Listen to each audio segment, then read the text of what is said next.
So let's solve this problem number 19. Find the equivalent resistance between terminal A and B. A आणि terminals A and B या सर्किटचा आपल्याला equivalent resistance काढायचा आहे. ठीक आहे. ऍक्च्युली ए पॉइंट इकडे असायला पाहिजे आणि बी पॉइंट इकडे असायला पाहिजे. ओके, हे पॉइंट्स देखील मिस्टेक झालेले आहेत. ई अँड बी असं करूया इथं, ई अँड बी.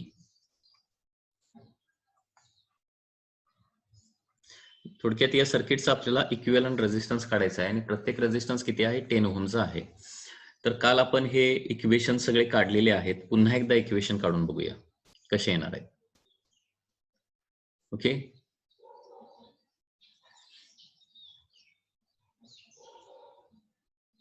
म्हणजे त्याचं केव्हीएलचं तुम्हाला चांगल्या प्रकारे प्रॅक्टिस होईल.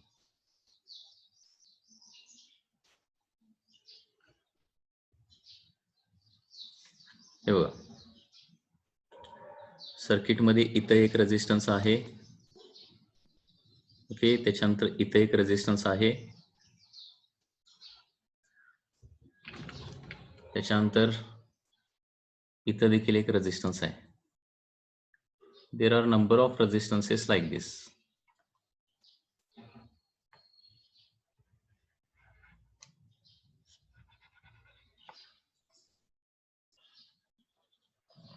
So circuit is like this and battery is connected like this.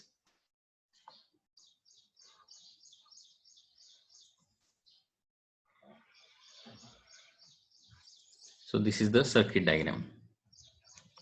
आता या बॅटरीचा ईएमएफ किती आहे? ई इतका ईएमएफ आहे आणि सपोज किती करंट येतोय इथं? आय इतका करंट या पॉइंटला येतोय. नेमिंग करायचं झालं तर ए बी. ओके, नेमिंग कसं केलेलं आहे बघा, A B C D E, C D E F G H. I आपण करंटसाठी वापरतोय त्याच्यामुळे इथं काय वापरूया? जे वापरूया. ओके, आता करंट्स बघा, करंट कसे येणार आहेत. करंट इकडून करंट किती आलाय बघा? I current. एफ पॉइंटला किती करंट पोहोचतोय? आय करंट पोहोचतोय. त्याच्यामधला I1 करंट जो आहे तो काय झाला? एफ जी पातनं गेला I1 करंट. ओके, या रेझिस्टन्स मधून I1 करंट गेला. मग इकडे करंट किती जाणार बघा? That is I minus I1 जाणार. ठीक आहे, जो करंट जे ला येणार आहे तोच करंट या जे एच पाथनं जाणार आहे. म्हणजे इथं देखील काय जाणार आहे? I minus I1. त्याच्यानंतर या पॉइंटला बघा, आता जी पॉइंटला I1 करंट आलेला आहे. ठीक आहे, I1 करंट आला आणि इथून पुढे सपोज किती करंट गेला? I2 करंट गेला सपोज. तर I1 मधला I2 करंट पुढे गेला म्हणजे इकडे किती येणार आहे? I1 मायनस I2 येणार आहे. ठीक आहे, एच पॉइंटला काय होणार? ऍडिशन होणार. कुठल्या दोन करंटची ऍडिशन होणार आहे? I मायनस I1 JH पातनं आलेला आहे आणि GH पातनं I1 मायनस I2 आलेला आहे. म्हणजे दोघांची ऍडिशन केली तर I1 मायनस I1 कॅन्सल होईल आणि I मायनस I2 करंट जो आहे तो पुढे जाणार आहे. Okay, HB पातनं.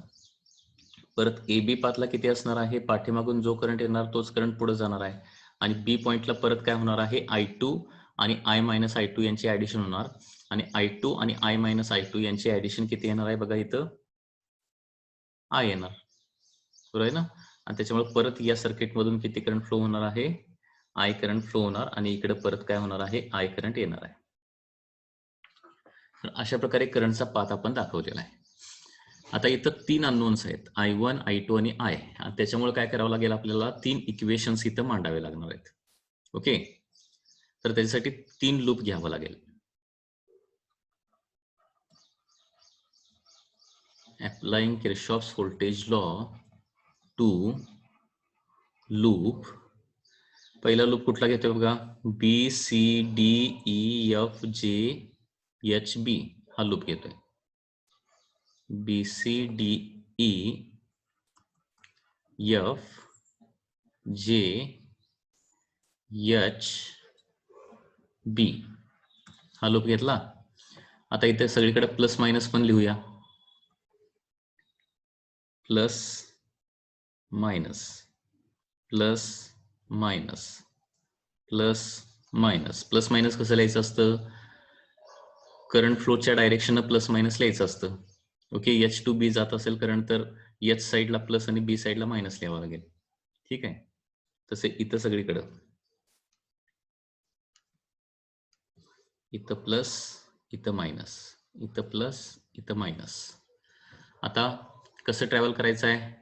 B to C जायचं, मग सी टू डी जायचं, मग डी टू ई जायचं आणि मध्ये येणारे पीडी आणि ईएमएफ प्लस मायनस साइन सहित लिहायचे आहेत. बरोबर? हा, आता बी टू सी काय आहे का? काहीच नाही. सी टू डी काय आहे का? नाहीये. डी टू ई जात असताना ईएमएफ आहे. So I am going to write this EMF E. तो प्लस आहे का मायनस आहे? डी टू ई जात असताना आपण मायनस टू प्लस निघालोय, त्याच्यामुळे इथं प्लस साईन लिहितो मी. त्याच्यानंतर D to E, E to F काहीच नाहीये. एफ टू जे पीडी आहे आणि तो पीडी किती आहे बघा? सगळे रेजिस्टन्सेस 10 ओहमचे आहेत. पीडी कसं काढतो आपण? Current into resistance. So 10 in bracket आणि हा प्लस टू मायनस निघालोय ना आपण, एफ टू जे निघालोय, त्याच्यामुळे प्लस टू मायनस म्हणजे minus 10 in bracket I minus I1. Okay, त्याच्यानंतर J to H plus to minus minus 10 in bracket I minus I1. Okay, त्याच्यानंतर H to B जायचं आहे. H to बी जात असताना plus two मायनसच निघालोय, त्यामुळे minus 10 I minus I2 is equal to 0. ठीक आहे, आता हे मायनस मायनस आणि मायनस आहे सगळं. ई ला राईट हँड साईडला घेतो ते पण मायनस होईल, मायनस ई. बघा, प्लस ई जे आहे ते राईट हँड साईडला घेतल्यावर काय होणार? मायनस ई होणार. आणि संपूर्ण इक्वेशनचं मायनस साईन काढून टाकतो आणि त्याचबरोबर संपूर्ण इक्वेशनला 10 ने डिवाइड करतो. ही डायरेक्ट स्टेप मी करतोय, लक्षात घ्या. काय काय सांगितलं बघा. ई ला राईट हँड साईडला घेतल्यानंतर ते मायनस ई होणार. मग आता सगळीकडे मायनस साईनच येणार आहे, ते मायनस साईन काढून टाकतो सगळी. त्याच्यानंतर संपूर्ण इक्वेशनला 10 ने डिवाइड करतो. म्हणजे इक्वेशन काय काय राहणार बघा. आता इथं सेकंड स्टेपला I minus I1. Okay, I minus I1 minus sign गेलेला आहे आणि 10 पण गेलेला, लक्षात घ्या. Plus I minus I1 plus I minus I2. Bracket मधले टर्म फक्त ऍज इट इज राहणार आहेत, लक्षात येत आहे. आणि राईट हँड साईडला E/10 राहणार. काय केलंय लक्षात येते का बघा ही स्टेप, किंवा स्टेप वाईज करा. ई ला अगोदर RHS ला आणा, मायनस ई होणार आणि संपूर्ण इक्वेशनला मायनस 10 ने डिवाइड करा. त्याच्यामुळे मायनस 10 मायनस 10 मायनस 10 गेलं आणि ब्रॅकेट मधल्या टर्म फक्त इथं राहणार आहेत आणि राईट हँड साईडला E/10 राहणार. आता इथं I1 आहे, इथं I1 आहे. ओके, दोन मायनस I1 आहेत. So minus 2I1. त्याच्यानंतर I2 किती आहेत? एकच आहे, मायनस I2. आणि याच्यानंतर I आणि I आणि इथे एक आहे, 3 I आहेत, बरोबर आहे ना. So plus 3I is equal to E/10. So this is your first equation. असं तुमचं फर्स्ट इक्वेशन येणार आहे. ओके, झालं? बरं, लक्षात आलं का बघा. कारण हे तुम्हाला केफीएल व्यवस्थित अप्लाय करता आला पाहिजे. इथं कोणाला काय डाऊट असेल तर विचारा. हेच इक्वेशन आपण काल देखील काढलेलं होतं. काल इक्वेशन हेच काढलं होतं ना. हे बघा, minus 2I1 minus I2 minus 3I म्हणजे प्लस, हे मायनस साईन फक्त गेलेलं आहे. E/10 is equal to 1. हेच इक्वेशन आपलं काल देखील आलेलं होतं.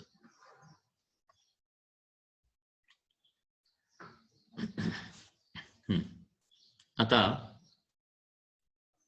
नेक्स्ट, आता लूप कुठला घेऊया? हा वरचा लूप घेऊया, या direction, clockwise direction. Applying Kirchhoff's voltage law to loop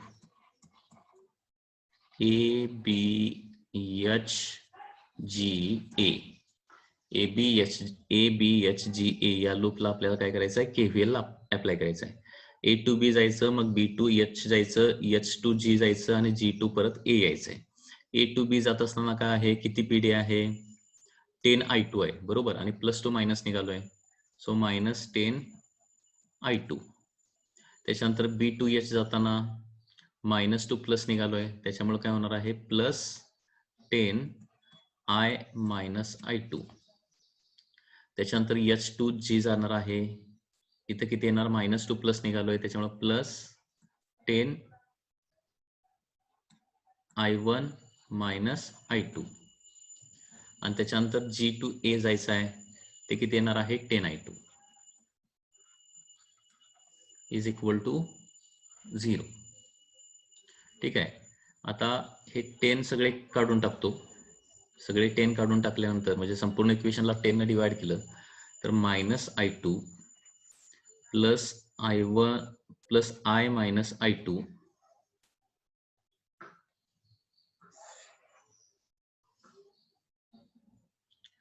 हा correct, yes you are absolutely correct. Okay, इथे एक साईन आपलं चुकलेलं आहे, 10I2 चं साईन काय येणार आहे, मायनस येणार, त्याच्यामुळे व्यवस्थित लक्ष द्या, एखाद्या वेळी चुकून मिस्टेक होऊ शकते. ओके, कारण plus two A to B शेवटी जाणार आहे आपण, ABHGA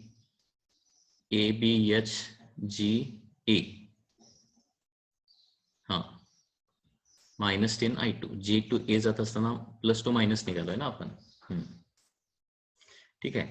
आता बघा, हे minus I2 as it is लिहिलं, त्याच्यानंतर I minus I2 as it is लिहिलं, त्याच्यानंतर plus I1 minus I2 as it is लिहिलं, त्याच्यानंतर minus I2 as it is लिहिलं, इज इक्वल टू 0. आता बघा, मायनस I2 इथं आहे, मायनस I2 इथं आहे, मायनस I2 इथं आहे, म्हणजे मायनस 3I2 होणार हे, नाही इथं पण एक मायनस I2 आहे, त्याच्यामुळे किती मायनस I2 होणार, मायनस 4I2 होणार आहे. झालं, मायनस 4I2 झालं. त्याच्यानंतर I किती आहे, एकच आहे, प्लस I प्लस अगोदर I1 ची टर्म, अगोदर सगळ्यात अगोदर I1 ची टर्म लिहितो, जस्ट अ मिनिट, I1 ची टर्म अगोदर लिहितो, प्लस I1 ची टर्म एकच आहे ना, हा I1, त्याच्यानंतर I2 ची टर्म लिहितो, सिक्वेन्स लिहूया म्हणजे नंतर आपल्याला कॅल्क्युलेशन करायला बरं पडेल. मायनस 4I2, ओके, I1 झाला, I2 झाला आणि I plus I is equal to 0. So this is your second equation. Okay, now the third equation.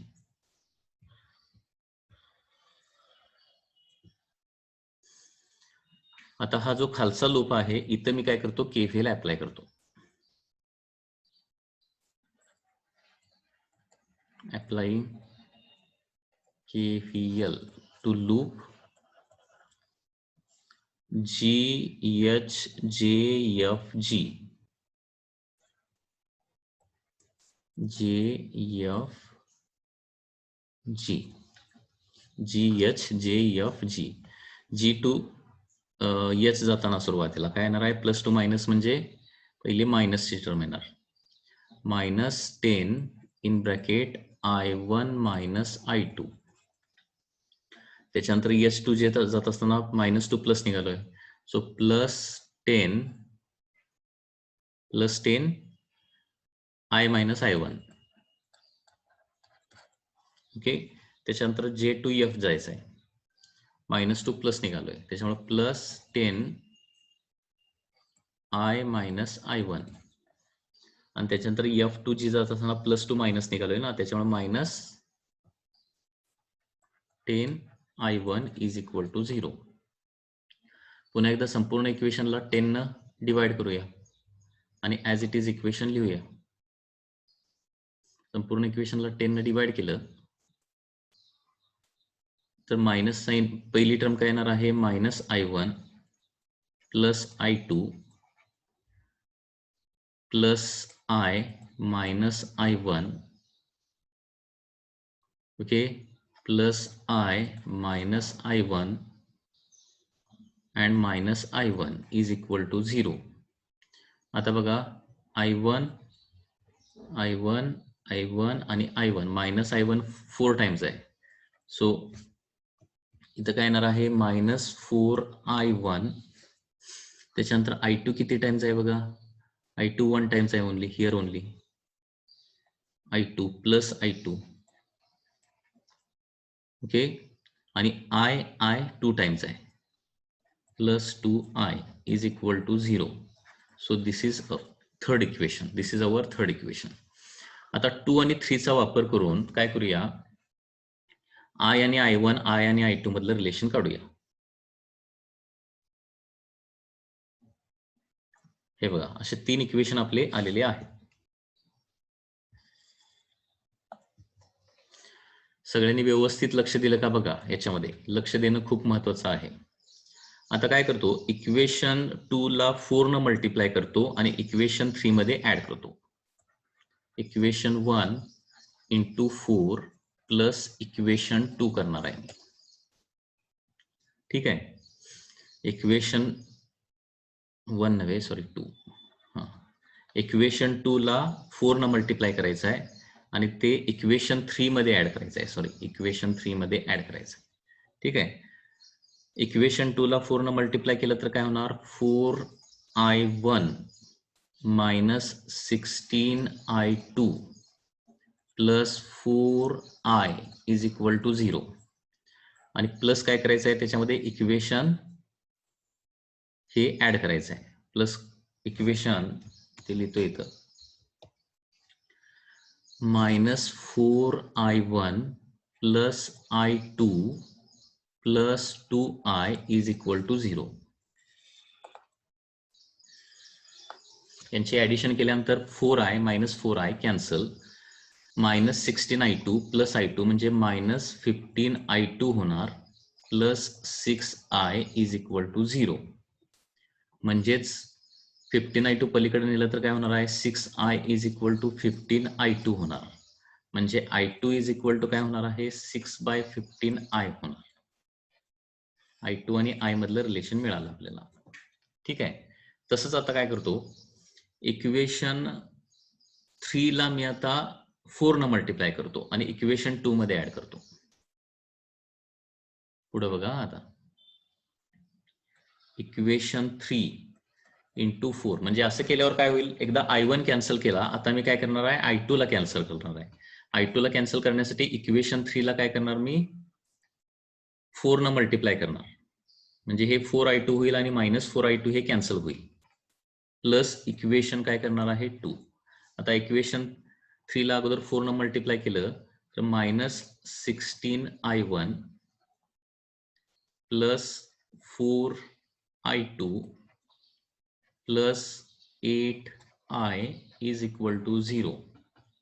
आणि त्याच्यामध्ये हे इक्वेशन ऍड करायचं आहे, I1 minus 4I2 plus I is equal to 0.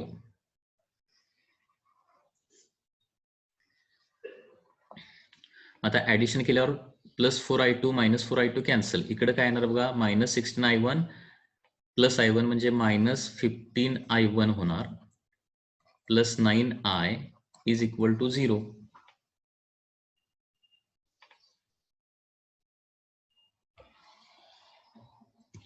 Okay, so therefore 9I is equal to 15I1 होणार, and therefore I1 किती झालं सांगा, I1 is equal to 9/15I झालेला आहे. ठीक आहे, आता आलेल्या I1 आणि I2 च्या व्हॅल्यू ज्या आहेत ते इक्वेशन 1 मध्ये प्लेस करतो. Placing I1 and I2 in equation 1. Equation 1 मध्ये जर प्लेस केल्या, इक्वेशन 1 आता इथे लिहावं लागेल. इक्वेशन 1 किती आहे बघा, इक्वेशन 1 ऍज इट इज तिकडे घेतो.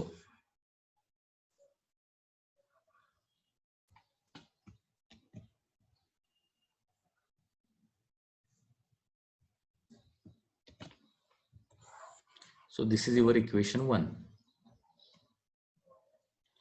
ठीक आहे, याच्यामध्ये मी त्या व्हॅल्यू ठेवणार आहे. -2 I1 म्हणजे काय आहे, 9/15 I आहे. मायनस I2 म्हणजे किती आहे, 6/15 I आहे. Plus 3I is equal to E/10. ठीक आहे, म्हणजे संपूर्ण इक्वेशन आयच्या स्वरूपात झालेलं आहे आता. सो -9 × 2 18/15.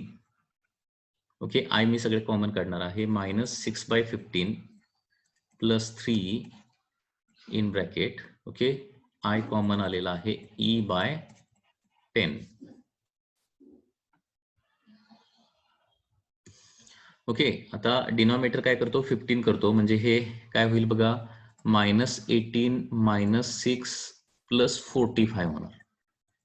डिवायडेड बाय डिनॉमिनेटर काय झाला, 15 into I is equal to E/10. Okay, मग आता बघा, -18 - 6 म्हणजे मायनस किती होणार, 24 होणार. -24 आणि प्लस 45 म्हणजे किती येणार, 21/15 येणार. I is equal to E/10. Okay, and therefore E/I ची व्हॅल्यू काढतो मी. E/I ची value, E divided by I ची व्हॅल्यू जर काढली, I ला RHS ला घ्यावं लागेल, 10 ला LHS ला न्यावं लागेल. 21 × 10 divided by 15. Okay, 5 3s are 15, 5 2s are 10. Okay, 3 1s are 3, 3 7s are 21. So हे 14 येणार E/I. ठीक आहे, बट E/I म्हणजे काय असणार आहे लक्षात घ्या, total EMF divided by total current म्हणजेच टोटल रेझिस्टन्स असणार आहे, आर इक्विव्हॅलंट. करंट आपण कसं काढतो, total EMF divided by total resistance ना. मग रेझिस्टन्स म्हणजे total EMF divided by total current. And therefore इथं आर इक्विव्हॅलंट येणार आहे 14 ओहम. कारण total EMF divided by total current circuit मधला म्हणजेच रेझिस्टन्स असतं. आणि अशा प्रकारे इक्विव्हॅलंट रेझिस्टन्स येणार आहे 14 ओहम.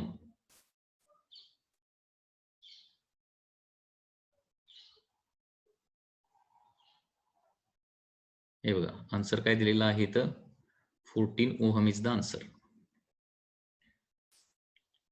ओके,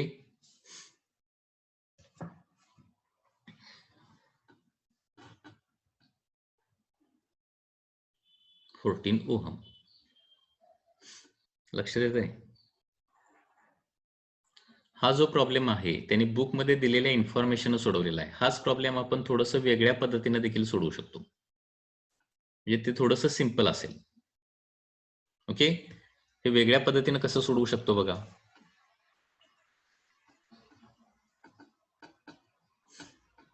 याचा व्हिडिओ तुम्हाला अवेलेबल असेल, त्याच्यावरती रिपीट बघा, म्हणजे तुम्हाला काय लक्षात येईल ते. ठीक आहे, याची दुसरी एक मेथड मी सांगतो तुम्हाला. सेकंड मेथड कशी येणार बघा.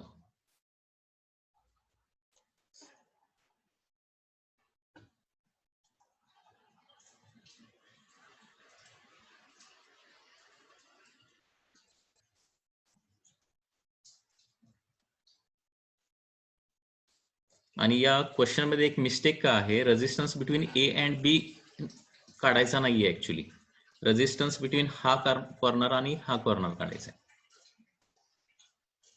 हे बघा, दुसरी मेथड सांगतो, त्याच्यापेक्षा थोडीशी कॅल्क्युलेशन कमी होणारी मेथड. ओके,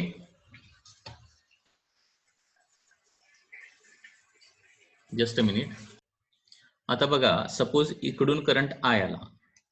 ठीक आहे, मेन करंट बॅटरीच्या पॉझिटिव्ह टर्मिनल करून सर्किटमध्ये करंट किती आला, आय. आणि I1 सपोज पुढे गेला, I1. तर इकडे किती जाणार, I - I1 जाणार. ठीक आहे, तेवढाच करंट जो आहे तो इथून पुढे जाणार, I - I1. ओके, त्याच्यानंतर आता हे जे सर्किट जे आहे ना, ते सिमेट्रिक सर्किट आहे. Symmetric circuit. ठीक आहे, म्हणजे जेवढा करंट या साईडला असणार आहे तेवढाच करंट, म्हणजे सिमेट्री बघा ना, जेवढा करंट इथं असणार तेवढाच इथं करंट असणार आहे. म्हणजे इथं करंट किती असणार आहे, that is I minus I one असणार.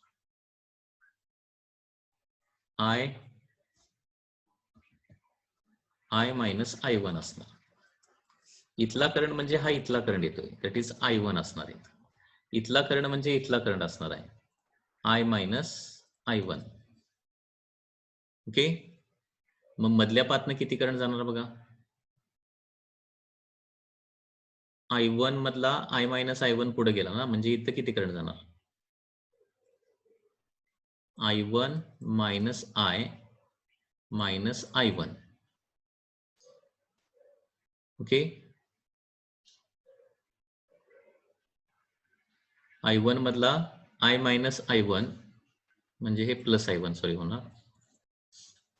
Just a minute. I one मधला मायनस किती करायला पाहिजे, I minus I one minus करायला पाहिजे, म्हणजे I one minus I plus I one, म्हणजे इथं या मधल्या पाथनं करंट फ्लो होणार आहे, that is I one sorry 2I1 minus I.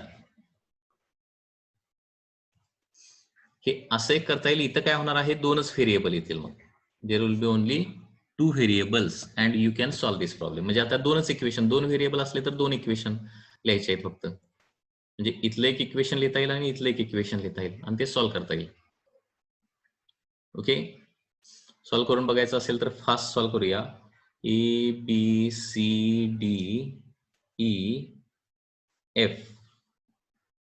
Okay, नाही ई त्याच्यामध्ये यायला पाहिजे आपल्याला. त्याच्यासाठी काय करूया, 2 लूप म्हणजे एक बाहेरचा लूप आणि आतला कुठलाही एक लूप या पद्धतीने घ्यावा लागेल. लक्षात येतंय.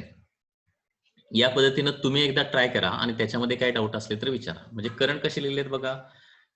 हे सर्किट जे आहे, या दोन साइड म्हणजे सिमिलरली या दोन साइड येतात इकडच्या.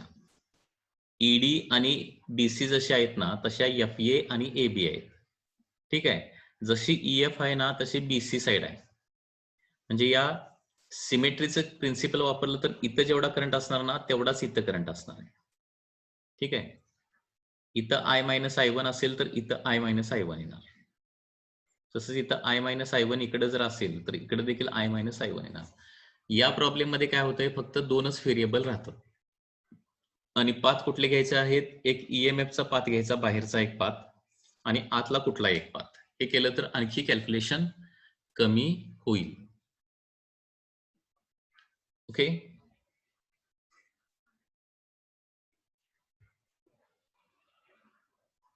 हे तुम्ही ट्राय करून बघा एकदा, म्हणजे तुम्हाला लक्षात येईल.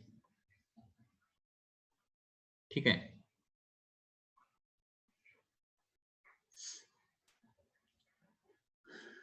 हे भरपूर मेथडनं आपल्याला हे सॉल्व्ह करता येतं आणखी. ओके, आणखी एक 2-3 मेथड आहेत त्या वापरून आपण हे सॉल्व्ह करू शकतो. परंतु तो सगळा नीट अँड जेईचा पार्ट आहे. त्याच्यासाठी काय करा, तुम्ही ते व्हिडिओज बघा म्हणजे तुम्हाला लक्षात येईल. थोडं सिम्प्लिफाय करून देखील हे आपण सर्किट सॉल्व्ह करू शकतो. परंतु बोर्ड एक्झाम मध्ये लिहायचं झालं तर ते आपलं पाठीमागचंच कॅल्क्युलेशन लिहावं लागेल.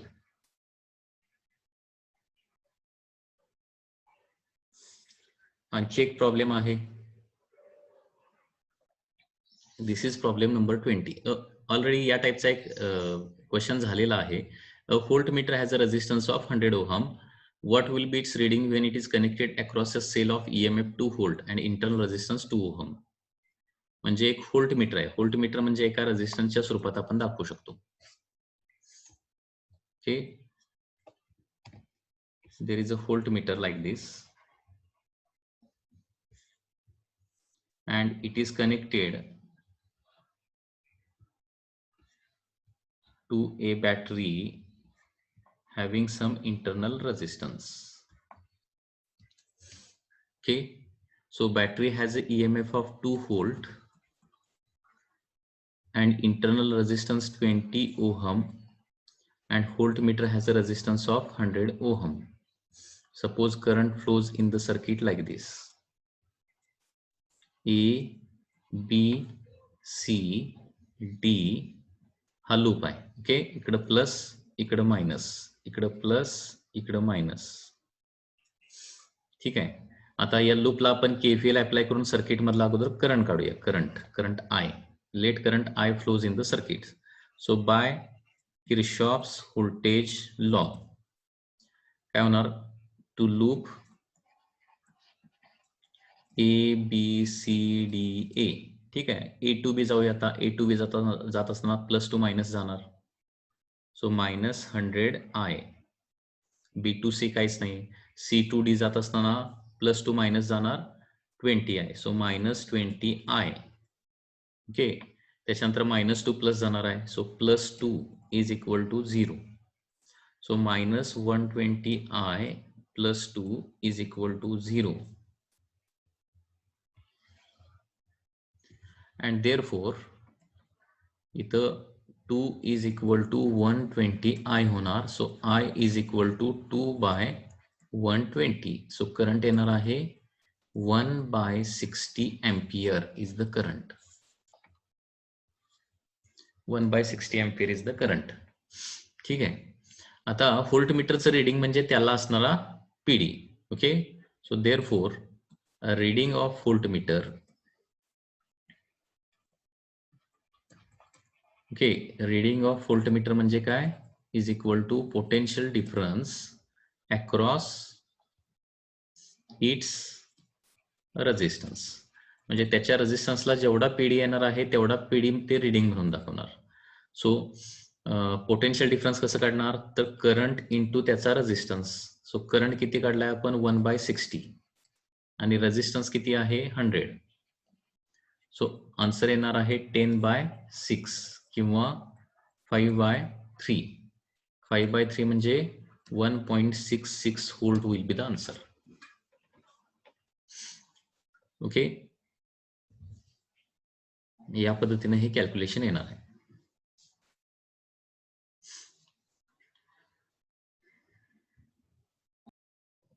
तर या पद्धतीने आपण या चॅप्टरचे सगळे न्यूमरिकल सॉल्व्ह केलेले आहेत. ओके, हे जरा व्हिडिओ रिपीटेडली बघा. हा जो प्रॉब्लेम आहे तो मास्टर प्रॉब्लेम आहे, लक्षात घ्या. हा प्रॉब्लेम व्यवस्थित प्रिपेअर केला तर KVL KCL मध्ये तुम्हाला कधीच प्रॉब्लेम येणार नाही. प्रिव्हियस प्रॉब्लेम 19 नंबर, त्याच्यामुळे तो जरा रिपीटेडली बघा म्हणजे तुम्हाला लक्षात येईल.